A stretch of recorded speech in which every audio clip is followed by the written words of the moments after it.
Why would you do that? It just seems so unsportsmanlike. Hello, you. No, you're right. Yeah, I'm alright, thanks, mate. Good, thank you. Why are we both here talking right We are now? here to talk about Warzone for our second opinion piece, which is where we look at a relatively newly released game and give it a second opinion. Warzone is relatively new, having released Hmm. on March 10th, which Wow, yeah is that it? feels like it was approximately 20 years ago now. It really does with everything else going on. I wanted to sort of ask you about your experience with Call of Duty. I personally am what the kids would call a Call of Duty noob. I've sort of briefly dabbled in the games, but because I'm so horrible at them, I've only really gone to Right. Warzone as a way to sort Okay. of keep in touch with mates. So, what about yourself? Ever since Call of Duty 4 Modern Warfare came out, I think it was 2007, I got it on my PS3. I've pretty much played every single one, smashed the multiplayer on all of them, all the way up to this one. Okay, so I mean, as a long-standing fan of the franchise, what's your overall take on Warzone? Yeah, so with the big Battle Royale hype that's been going on over the past couple of years, the Call of Duty Battle Royale is what a lot of the fans really wanted. And we got a first look at that with Blackout in Black Ops 4, which was quite a different style of Battle Royale to Warzone. Blackout was a lot more like the Battle Royales that were already out there, like Fortnite, PUBG, and Apex Legends, to do with there's a lot of healing going on and whatnot, whereas Warzone is very fast paced compared in comparison. And the gunfights are very quick. You can take on squads even if you're on your own because you can kill people really quickly if you use the map to your advantage. And it's a lot more like traditional multiplayer Call of Duty.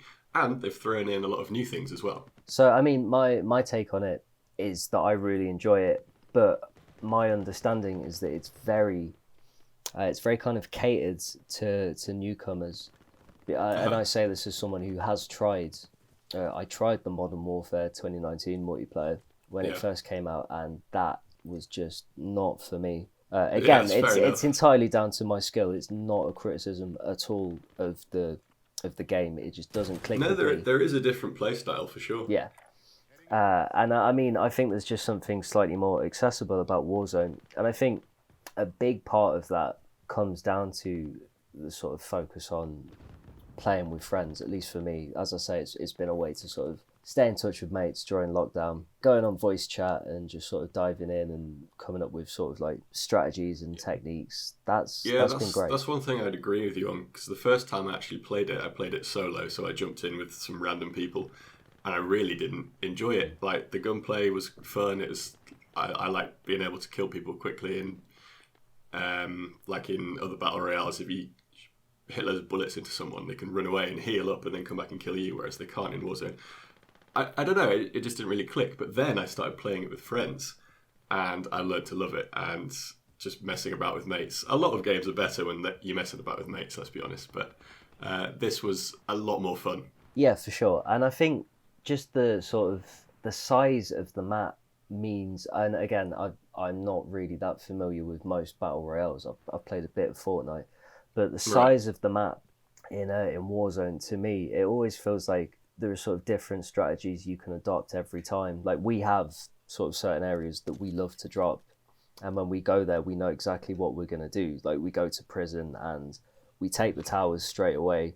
One of us goes and gets the helicopter and parks it on top of those sort of four big towers at the top, and then we sort of move out from there and just sort of we claim the entire prison. Nice. That sounds like a proper operation you've got on Yeah, man. I lockdown. mean, like my friend, one of my friends, who sort of invited me to join, he takes it very seriously, and that has rubbed off on me to an extent. But I like having Yeah, that because when you've got a sort of plan and you execute that plan in this game and it works, it's a good feeling, there's isn't it? really no better feeling. Like Yeah. you know, you've got two guys distracting a bunch of snipers on the roof, and then one of you go around, climb up onto the roof that those snipers are on, and you take them out. That feels Hmm. great. Yeah, there are a lot of different ways you can tackle different situations, and each one of them can work. You just need that teamwork. Whereas in comparison, on a lot of my squads, we're like, "Where are you? Where are you guys?" And then one of my mates are like, "Oh yeah, dropped right at the beginning. Sorry." But we have got quite a lot of wins overall, so it balances out. That's good. I think we can still count our wins on like one hand. Yeah. But a lot of that does come down to the fact that I'm still, as much as I enjoy it, I'm still not great. But in spite of that, this is the first Call of Duty game I've really enjoyed, and I think that's a real testament to the kind of the fast-paced nature of it, and the gulag and Yeah, respawn that's nice. system in particular. I really enjoy, because for me, other battle royales, it was like, when you're dead, you're dead, and Yeah. that for me is just such a pain in the arse because I'm gonna be dead pretty quickly. Yeah, it can be a bit disheartening if you spend all the time in the lobby and then dropping in and then picking up a weapon and all just to die and do it all over again. The Gulag is a great idea that hasn't been introduced before. Yeah, and I amazingly, that's been a really good place for me to sort of hone my skills. I've sort of more and more started to be able to come out on top in a 1v1 situation. Oh, really? That's quite interesting. Which has led to me being better in actual sort of firefights and intense situations during the game. Like, I'm really able to sort of hold my nerve a lot more now. And I Have think, you seen some of the videos of people where they get the spray of what looks like a character and they spray it on the wall and then hide? And then if you come up against a noob, they think that's you and then you kill them. I tried to do that, it didn't work. that's such an amazing idea. I might have to give that a go. I read online that if you spray people before, that sort of where you're waiting to go into the 1v1. Like a fluorescent colour. Yeah, you make them easier to see. So I tried that, Yeah. but, I'm still rubbish. So it didn't really help that much. But I mean, for you, again, as sort of a Call of Duty OG, what's your take on the Gulag? Like I said, it's good. It's interesting. It's new. It's a new concept that battle royales haven't introduced. And although that it can be a little bit annoying sometimes, you're thrown in there, you're doing the same thing over and over again. But it's better than dying and being thrown into a new match. I think it's a great idea. Yeah, and of course, if you do mess up, your teammates can buy you back from a buy station. They can buy you back as well, yeah. So there's always new ways that you can come back. Which sort of leads me to buy stations. Again, not that familiar with Call of Duty past, but I guess I quite like the idea of having this buy station where you can buy loadout drops and armor and kill streaks, because it kind of incentivizes you to keep moving throughout the map and take on contracts and bounties instead of just hiding, because the more cash you get, the more you can do. Yeah, I was going to mention about contracts as well, how they kind of combat people sitting in the corners all the time, because you get more money with that, and then you can upgrade, you can get kill streaks, you can find where people are on the map, you can get more armor plates, and even your own class loadout, which I think is a great idea.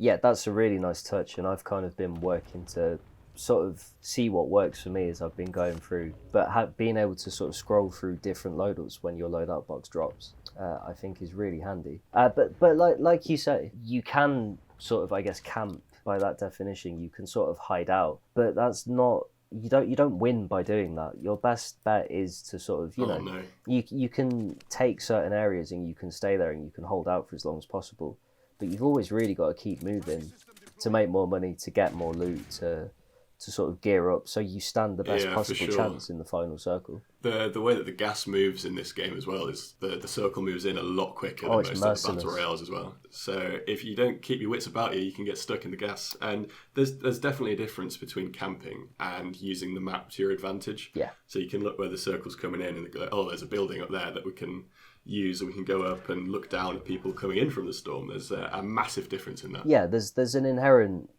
I think, challenge and skill in constantly moving forward and constantly scoping out the best vantage point within the area that you're being pushed into. And I think that helped keep every single game different and fresh and exciting, because obviously the circle closes somewhere different every time.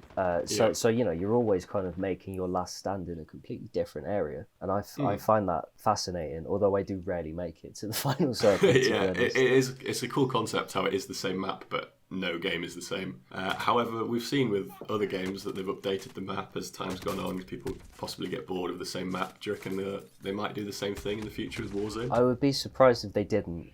I think I remember a couple of weeks ago, one of the Infinity Ward staff did mention that they're kind of looking at Fortnite to adopt this, not in that it's going to, have a Travis Scott concert out of the blue. Yeah. But it's going to have like a constantly sort of evolving narrative, and the map sort of may change and grow with that. And, you know, I'd be up for that. Although, if they never change the map, I'd be fine with that, because I think it's big enough and interesting enough that it would be a long time before it gets boring. Yes, that is true. Are there anything that really grinds your gears when you're playing the games at the moment? Yeah, I mean, for me, there are certain things that players they can do, but it feels to me like they shouldn't be able to. And this is probably really petty, but you know, when everyone drops and you're sort of parachuting down to wherever it is you're going, you can cut your parachute and start shooting at other players. Shoot people in the air. That really, really annoys me. Like, why would you do that? Just wait till it just seems so unsportsmanlike. Like, just wait till everyone's dropped. Sportsmanship in the Warzone. Oh, it's just barbaric, man. It's like there'll be plenty of chance to pick up a gun and shoot at people till your heart's content. Why are you just shooting at me now? Let me land. But I don't know, that's I think that's me being a real whiny little baby. No, I get it as well, completely. The one thing that gets me, picture this, you're moving across an open area with your squad, and out of nowhere you hear beep beep, and some guy in a truck just comes and runs you all over. That is the thing that gets me. Although I am also that guy on the other side of it. Well, this is the thing, it's so satisfying and hilarious to do that. You know, I've been in a car with my mate driving, and we just gunned people down, and we very nearly won the game. In fact, I think we didn't win because of that, but it got us to the final circle, and we claimed victory from there. But when you do get run over by an armoured truck, and the shoe's on the other foot, it's like, that is the dirtiest way to kill someone. There is no honour in that. Because there's nothing you can do. If you see a truck coming and you don't have like an RPG or an explosive of any kind, you are screwed. Yeah, it's not fun being sent to the gulag in that way. No, absolutely not. And I mean, frankly, it's even worse when you survive the gulag and you land somewhere with no gear, but the circle's quite tight at this point and you've got no weapons, and you just get effed up straight away. But overall, I think it's quite nice that Warzone has allowed you to play with your mates and actually enjoy a Call of Duty game. I think that's a great thing. Yeah, for sure. And at the end of the day, it's free to play, man. Like, you have to be a bit of a douche to really complain about it. There are problems with it, for sure. I think Infinity Ward needs to do a better job of kind of explaining updates and what changes and what gets taken out. Right. And, you know, just because it's free doesn't mean we can't criticise it and have problems with it. But it is a free-to-play game, and the product that we have for free is pretty amazing, in my opinion. Yeah, it's good, and I'm definitely going to be playing it for the weeks, possibly months to come. But Maybe we're still stuck at home. Yeah, man. I mean, I hope not. I'll be dropping tonight, and I will either love it or hate it, depending on if I win or lose. And if someone shoots you from the sky. Yeah, of course. Well, thank you very much for sharing your thoughts on Warzone with me, Will. All right, dude. Thank you very much. I'll speak to you soon. Okay. Bye.